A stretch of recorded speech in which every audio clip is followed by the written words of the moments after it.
hermanos, el Señor les bendiga. Feliz domingo. Gracias por acompañarnos una vez más. Abra su Biblia en Esdras capítulo 4. Vamos a estar estudiando del verso 1 al 17, que lleva por título Los adversarios detienen la obra. Para eso leamos nuestros versos de partida del 1 al 3, como siempre honrando al Padre, al Hijo y al Espíritu Santo, y dice así su palabra. Oyendo los enemigos de Judá y de Benjamín que los venidos de la cautividad edificaban el templo de Jehová Dios de Israel, vinieron a Zorobabel y a los jefes de las casas paternas y les dijeron: edificaremos con vosotros, porque como vosotros buscamos a vuestro Dios, y a él ofrecemos sacrificios desde los días de Esarhadón, rey de Asiria, que nos hizo venir aquí. Zorobabel, Jeshua y los demás jefes de las casas paternas de Israel dijeron: no nos conviene edificar con vosotros casa a nuestro Dios, sino que nosotros solos la edificaremos a Jehová Dios de Israel, como nos mandó el rey Ciro, rey de Persia. Oremos. Padre que estás en gloria, precioso Dios, aquí estamos una vez más por tu misericordia, Señor, declarando tu poderío, tu majestad, Señor del cielo, tu misericordia que nos ha alcanzado, tu gracia que nos ha bendecido, Señor del cielo, y tu sangre preciosa que nos ha lavado y nos ha limpiado de nuestros pecados, precioso Dios. Hay mucho por qué agradecer, maravilloso Dios. Gracias por cada segundo que tú has estado con nosotros en esta semana, Señor del cielo. Gracias porque nos has dado la oportunidad una vez más de abrir tu palabra, Señor del cielo, para escuchar tu voz y tu consejo, Padre. Damos el tiempo al Espíritu Santo para que Él tome control de este estudio y Él nos enseñe desde principio a fin. Lo pedimos en el poderoso y santo nombre de Jesucristo nuestro Señor, y todos decimos amén, gloria al Señor. En el último estudio dejamos a los de Judá y a Benjamín poniendo los cimientos de la casa de Dios. Habían pasado 2 años de su llegada a Jerusalén y habían descombrado solamente el área donde estaba el altar para comenzar a sacrificar a Dios. Y esto era porque estaban atemorizados de los extranjeros que habían venido a morar a ese lugar en los 70 años que ellos estuvieron en cautiverio.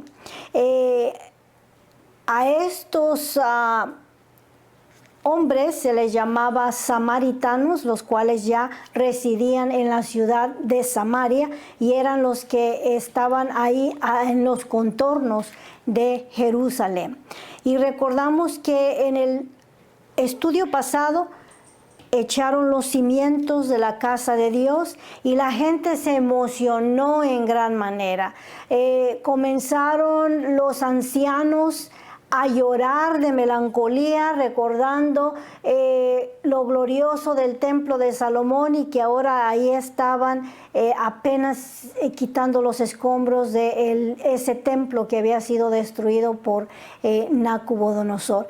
Y los jóvenes que habían venido del cautiverio, que no tuvieron la oportunidad de ver el templo primero, lloraban de emoción, porque para ellos esto eran primicias, era algo nuevo, gloria al Señor. Y este llanto, ¿verdad?, se dejó oír por toda la región de Jerusalén, ya que hemos dicho anteriormente que Jerusalén tiene unos acústico poderoso que las voces se escuchan a millas de distancia, ¿verdad? Imagínense, todo ese gozo y llanto y algarabía se estalló por todas las regiones de alrededor, y esto llamó la atención de los enemigos, de los extranjeros que habían llegado ahí a Samaria y al lado del norte mientras ellos estuvieron en cautiverio, gloria al Señor. Ahora, esto despertó la curiosidad de los adversarios de Judá, que no permitieron que se construyera el templo. Ahora vamos a entrar a un periodo en el cual los de Judá y Benjamín comienzan a experimentar animosidad de parte de los extranjeros que habían tomado lugar en las tribus del norte. Verso 1 dice, oyendo los enemigos de Judá y los de Benjamín que los venidos de la cautividad edificaban el templo de Jehová, Dios de Israel, vinieron a Zorobabel y a los jefes de las casas paternas. Recordamos anteriormente que dijimos que Zorobabel era el que fue nombrado como gobernador o representante de ellos, y Jeshua o Josué era el que estaba encargado de era el sumo sacerdote de lo espiritual del pueblo, era el representante espiritual, uno del gobierno, representante jurídico y político, y el otro era espiritual. Y les dijeron, edificaremos con vosotros, porque como vosotros buscamos a vuestro Dios, y a Él ofrecemos sacrificios desde los días de Exarjadón, rey de Asiria, que nos hizo venir aquí.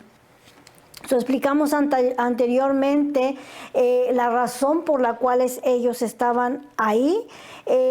Nombraron al rey de Asiria. Los asirios tenían la costumbre de mover a la gente, de reemplazarlos, digamos, sacaron a los de Israel, a los de las 10 tribus, trajeron gente de otras etnicidades, de otras costumbres, de otras razas para habitar en esos lugares, para no dejarlos vacíos, y claro que les cobraban impuestos. Y pusieron gente extraña en la ciudad de Samaria, y recordamos que vinieron anteriormente animales salvajes que comenzaron a matarlos, ¿verdad? Y atacarlos ahí en las aldeas. Por lo tanto, la gente pidió ayuda al rey de Asiria que estaba sobre ellos. Le pidieron que les enviara a alguien para que les enseñaran la ley de Moisés, o la ley de la tierra, y la ley de cómo adorar al Dios de esa tierra, para calmar así a estas fieras que los estaban atacando. De este acontecimiento salió una película que es llamada Garras, o El fantasma de la oscuridad, ¿verdad? Donde a través de esa película podemos darnos una idea de lo que estaba ocurriendo en esa aldea o en esa ciudad de Samaria, donde estaban siendo atacados por los leones.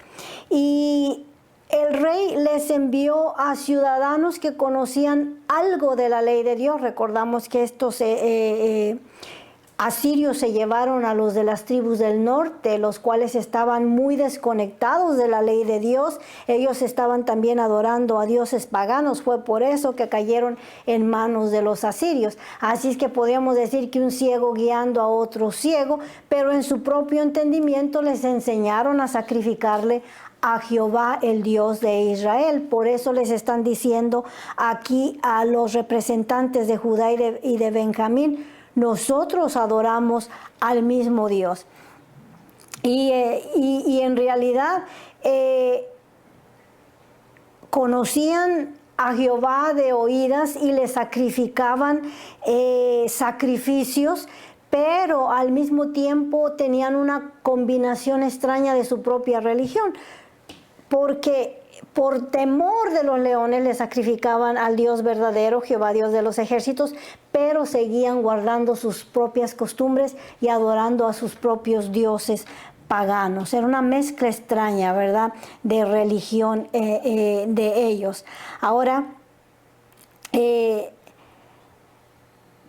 vinieron a poner a ofrecerse, ¿verdad?, sus servicios y decir, queremos también nosotros reconstruir el templo con ustedes, pero los representantes no se los permitieron a causa de su extraña combinación de sus religiones con adorar a Jehová. Ahora recordamos anteriormente que aún los sacerdotes que no podían comprobar su genealogía o de qué tribu venían, no se les permitía participar en las ofrendas del templo, cuanto menos a estos hombres que era una mezcla de extranjeros de otros lugares con extrañas costumbres y mezclados con los de las tribus del norte. So les dijeron, ¿verdad?, que no. Ahora, esta animosidad, porque se enojaron al rechazo de los de Judá, esta animosidad o rencilla duró hasta los días de Jesús. Recordamos que la gente evitaba pasar por Samaria cuando tenían que cruzar a Jerusalén. Los que venían de Galilea preferían dar la vuelta por el valle del Jordán o por Jericó para llegar a Jerusalén que pasar por en medio de los de Samaria. ¿Por qué? Porque tenían una gran enemistad entre ellos a causa de que no los dejaron reconstruir el templo. Ahora, más adelante, Felipe fue a Samaria a predicar el evangelio. El evangelio quiere decir buenas nuevas de salvación. Y los samaritanos aceptaron el mensaje de salvación. Hubo un gran avivamiento entre ellos. Muchos creyeron y fueron bautizados a la prédica de Felipe, ¿verdad? Y anteriormente la samaritana, que también se había encargado de declarar que Jesús era el Hijo de Dios, ¿verdad? O tuvo la oportunidad de hablar con él. Ahora existen en la ciudad de Nablus unos 800 a 870 samaritanos, y el número disminuye en gran manera, ya que ellos no se revuelven con otras etnicidades, se casan solo entre su gente. Por eso también dicen que hay una gran cantidad de ellos con problemas mentales, porque practican la endogamia o aparentamiento con personas que son de su misma sangre. Por eso es el resultado ha sido enfermedades mentales. Ahora ellos siguen sacrificando a Jehová en el monte Gerizim. Siguen guardando el Pentateuco o la Torah, que son los primeros 5 libros del Antiguo Testamento. Entonces, son medio raros, ¿verdad? Por eso cada vez vamos viendo que van desapareciendo, pero si usted indaga, todavía existen hasta nuestros tiempos. Dice, porque como vosotros buscamos a vuestro Dios.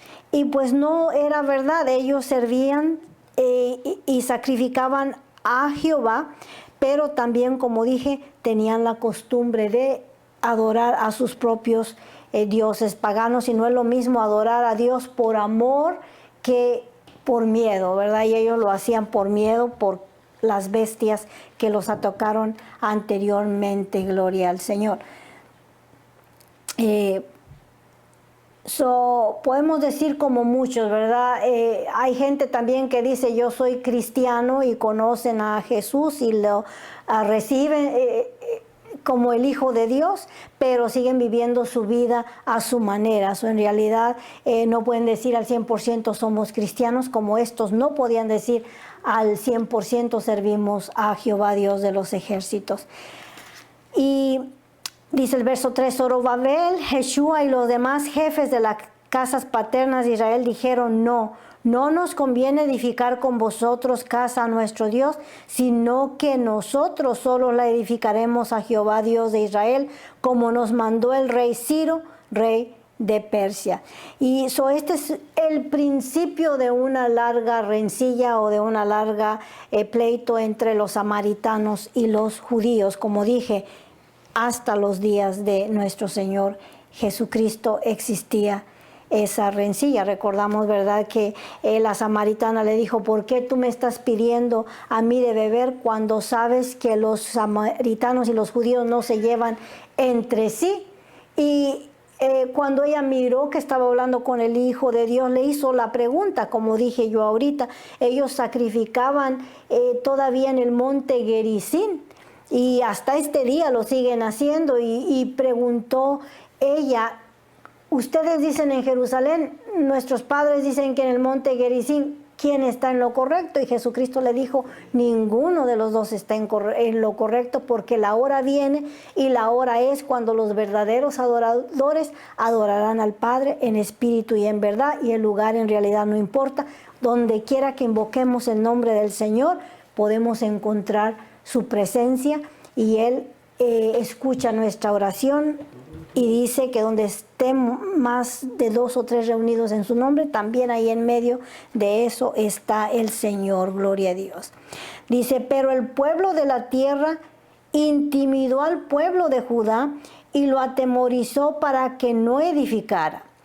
Esto nos dice que en realidad su corazón no estaba en reedificar el templo a Dios, porque si hubieran estado en el mismo sentir, los hubieran dejado que ellos reconstruyeran libremente. Pero vamos a ver que comienzan a escribir cartas a los reyes de Persia para meter cizaña entre ellos y el rey que estaba en ese tiempo reinando en Persia y Babilonia también.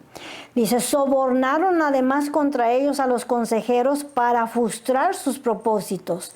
Todo el tiempo de Ciro, rey de Persia, y hasta el reinado de Darío, rey de Persia.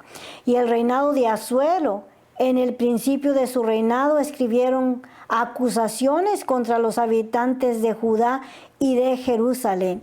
Ahora, este Darío, primero, ¿verdad? Hubo 2 Daríos. El primero reinó cuando Persia estaba en la cima de su éxito, y este segundo Darío reinó en el inicio del declive del poder persa, porque pues todo termina, ¿verdad? Durante este periodo de tiempo hubo el intento de dañar la obra de Dios. Estos extranjeros se levantaron para dañar la obra de Dios. Se enemistaron por completo, le sugirieron los problemas a los de Persia que estaban ocasionando según para ellos los de Judá. A veces creemos que cuando buscamos a Dios, porque los de Israel habían descombrado el área donde estaba el altar de Dios para ofrecerle ofrenda a Dios, para adorar a Dios en canto, en júbilo, en adoración, en sacrificios, y lo comenzaron a hacer. A veces creemos nosotros que cuando nos metemos con Dios, cuando buscamos el rostro de Dios y queremos honrar a Dios de todo nuestro corazón, todas las cosas nos van a salir bien, y es todo lo contrario. En realidad, cuando nos disponemos a servir a Jesús como nuestro dueño, Señor y Salvador, con todo nuestro corazón, comienza también para nosotros la prueba. Nuestra fe va a tener que ser probada, va a ser pasada, como dice la palabra de Dios en Primera de Pedro, por el fuego. Aquí están los judíos tratando de agradar a Dios, construyendo el altar de Dios para comenzar a adorarle, echando los cimientos del templo para comenzar a congregarse, y se levantan contra ellos los enemigos para frustrar la obra. Hay promesas de parte de Dios que no nos gustan. Jesús nos dice en el Nuevo Testamento que en este mundo tendremos aflicciones, y eso no nos gusta. Nosotros queremos que todo camine color de rosa. Ahí en 2 de Timoteo capítulo 3 verso 12 dice, y también todos los que quieren vivir piadosamente en Cristo Jesús padecerán persecución. Esto nos lo dice el Señor. Muchas veces, ¿verdad?, los predicadores, los evangelistas, ¿verdad?, cuando quieren ganarse a la gente para Cristo, hacen ver como que el evangelio es caminar en rosas, y es todo lo contrario. Comienza una lucha espiritual, ¿verdad? Y Pablo nos enseña que esta lucha no es contra carne ni sangre, es contra huestes de maldad en las regiones celestes, ¿verdad? Esa lucha invisible que no miramos, pero ocurre. De repente vamos al trabajo y vamos gozosos porque hemos conocido la salvación, porque Cristo nos ha alcanzado, y de repente comienza animosidad contra nosotros, empiezan a señalarnos, todo nos comienza a ir mal. Es la hora de la prueba. El enemigo no está contento con tu decisión y va a hacerte desistir. Asimismo, aquí el pueblo de Israel comenzó con todas sus ganas a querer reedificarle el templo al Señor. Sin embargo, el enemigo no estaba nada de contento, y sabemos que el trabajo del enemigo es frustrar la obra de Dios. En el Nuevo Testamento se nos dice cómo la semilla, la buena semilla, cuando Dios la planta, cae en 4 diferentes tierras, y el enemigo viene y la saca, y las presiones de este mundo viene y la saca. Entonces tenemos que permanecer firme.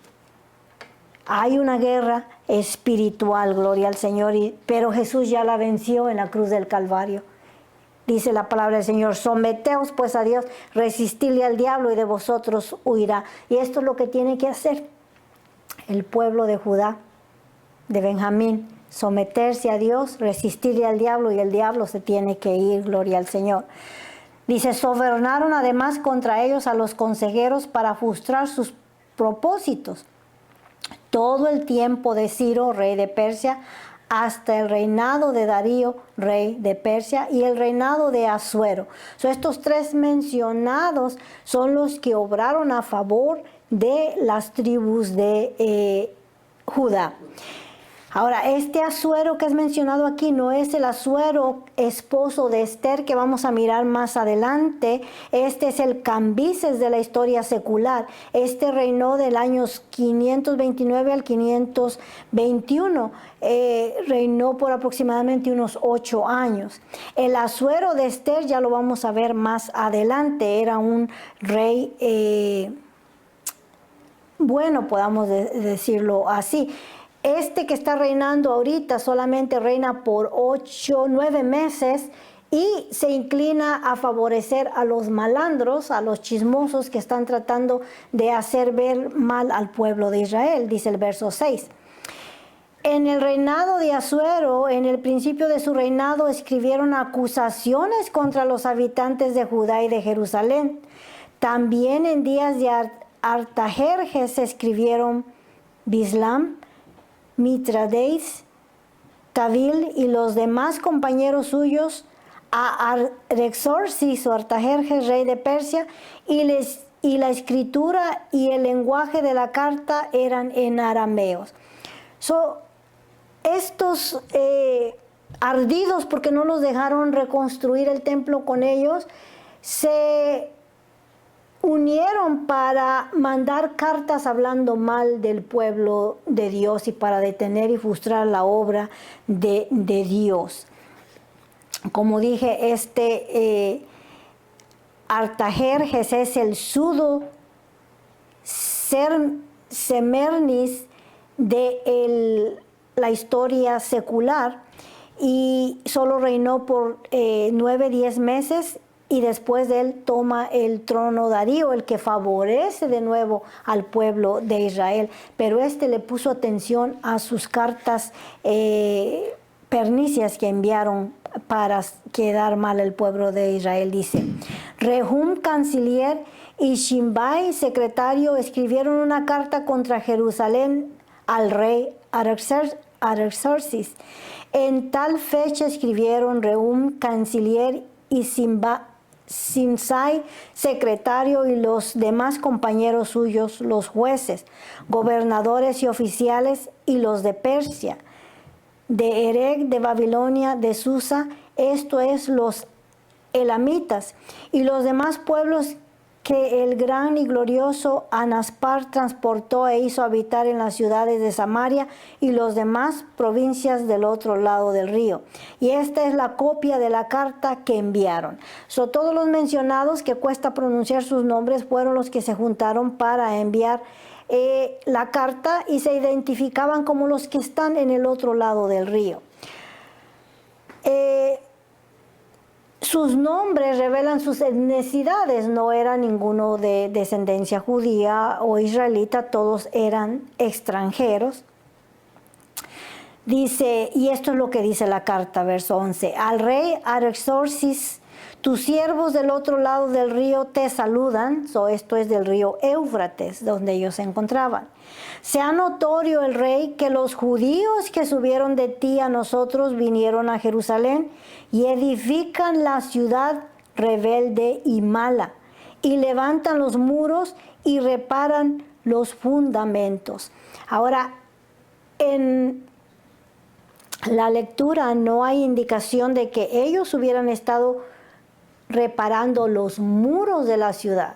Ellos solamente estaban reparando el altar o el templo de Dios hasta este momento, pero o sea que ellos estaban exagerando, o sea que también ellos estaban reconstruyendo el muro, según aquí dicen ellos que sí estaban levantando el muro. Sabemos que más adelante van a enviar a Nehemías. Nehemías es comisionado específicamente para ir y reparar los muros de Jerusalén.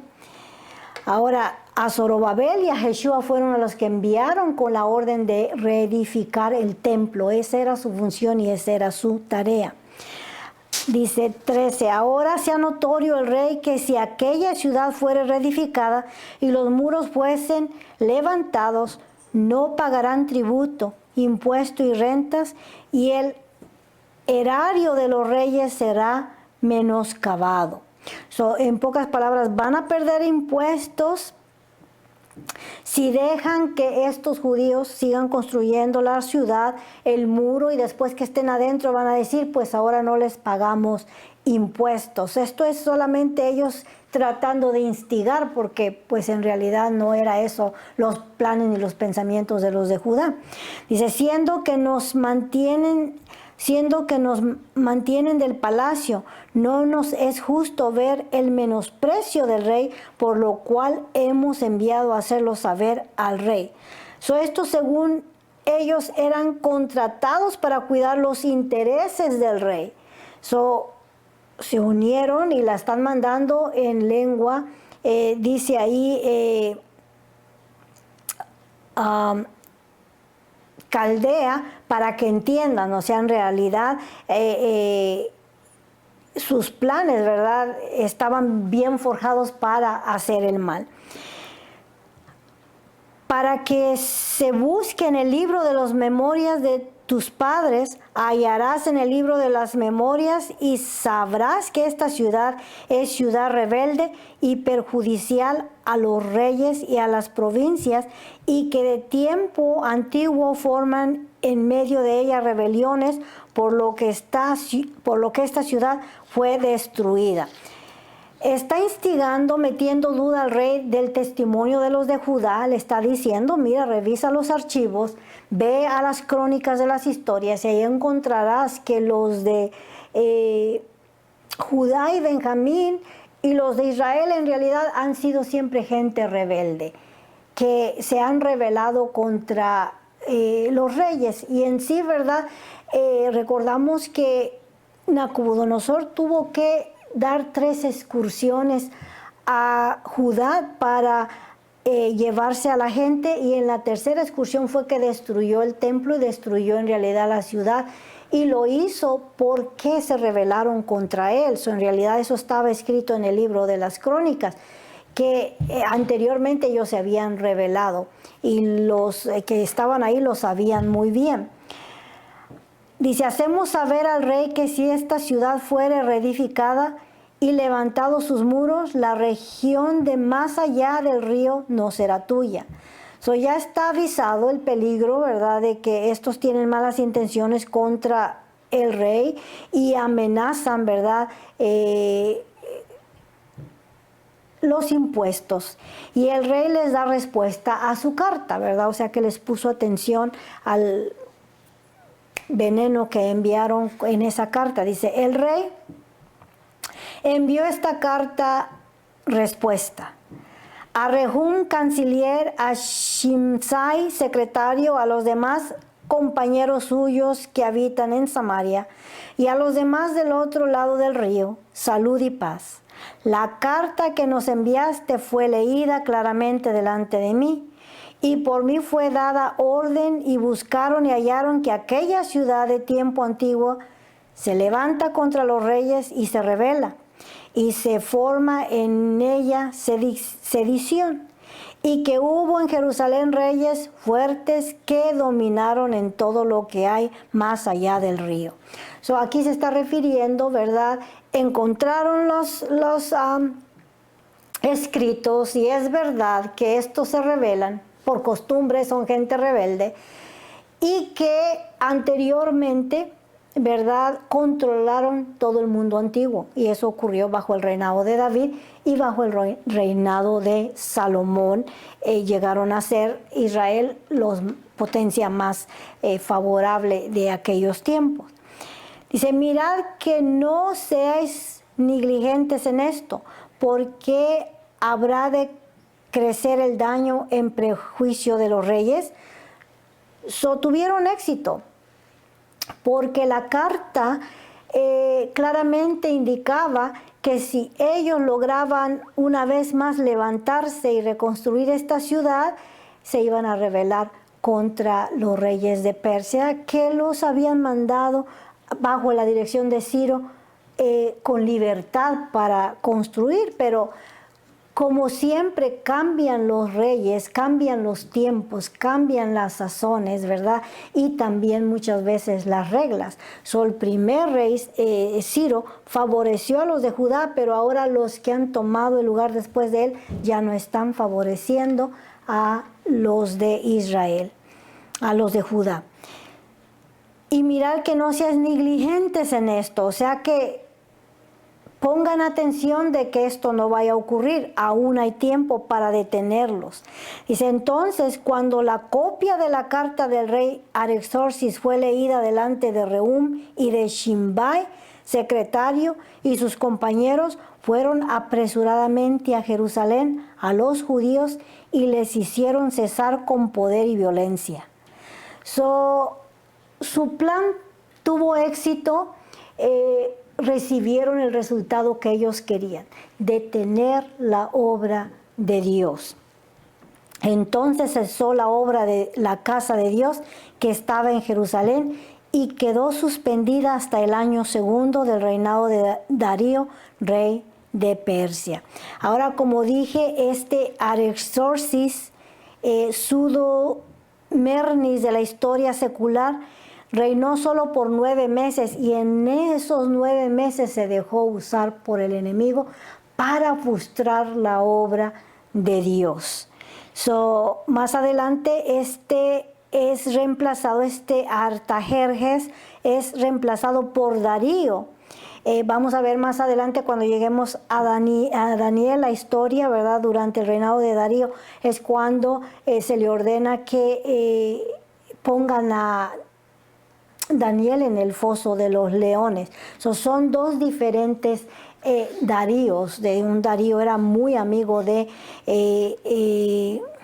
Daniel, gloria al Señor. No ha sido fácil para los de Judá desde el momento en el cual ellos llegaron a limpiar el lugar del altar para sacrificar al Señor. Han tenido la oposición del enemigo para poder hacer la obra de Dios. Pero como hemos dicho una y otra vez, ¿verdad?, que nada puede detener la obra de Dios. Lo que Dios ya tiene establecido. Ahora, Dios tiene un calendario. Y déjenme decirle que en su calendario de Dios, Dios nunca está tarde. Nosotros a veces creemos que en nuestro calendario Dios viene tarde, pero Dios va muy a tiempo, con el tiempo y con la historia. Podemos nosotros creer en estos días que estamos viviendo, con las guerras, con Israel, con todo lo que está ocurriendo, las inflaciones, que esto no es parte del programa, pero déjeme decirle que Dios está obrando en un programa que Él tiene para la humanidad entera. Ahora, para nosotros lo que nos resta hacer es seguir edificando la obra de Dios, seguir predicando a los que no han conocido este precioso evangelio, porque por ahí anda el Evangelio de la Madre, ¿verdad? Y en Valencia especialmente está tomando fuerza. Salen las señoras a hablar que hay una madre, la Madre Dios, y ya me he peleado con ellos varias veces. El Señor los entrega una mente reprobada para creer lo que no está en la palabra de Dios. Como la ciudad santa, la nueva Jerusalén que desciende del cielo, como dice una esposa, esa es la madre para ellos. Y en el libro de Gálatas menciona a la madre que es la iglesia en una forma metamórfica, y ellos lo están transversando de otra manera. Así es que hoy más que nunca tenemos que estar agarrados de la palabra del Señor. El enemigo está haciendo su obra, pero la palabra de Dios no falla. Sigamos firmes como viendo al invisible. Oremos para ser despedidos. Padre que estás en gloria, gracias te damos, Señor mío, Dios mío, por este otro capítulo que nos permites estudiar. Precioso Dios, gracias por tu palabra, Señor del cielo. Miramos que el enemigo se opone a tu obra,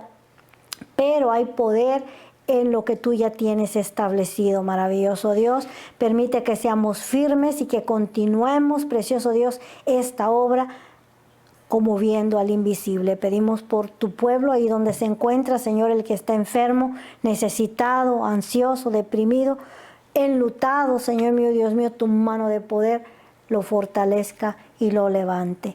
Todo esto lo pedimos en el poderoso y santo nombre de Jesucristo nuestro Señor. Mis hermanos, que el Señor les bendiga y les regale otra excelente semana.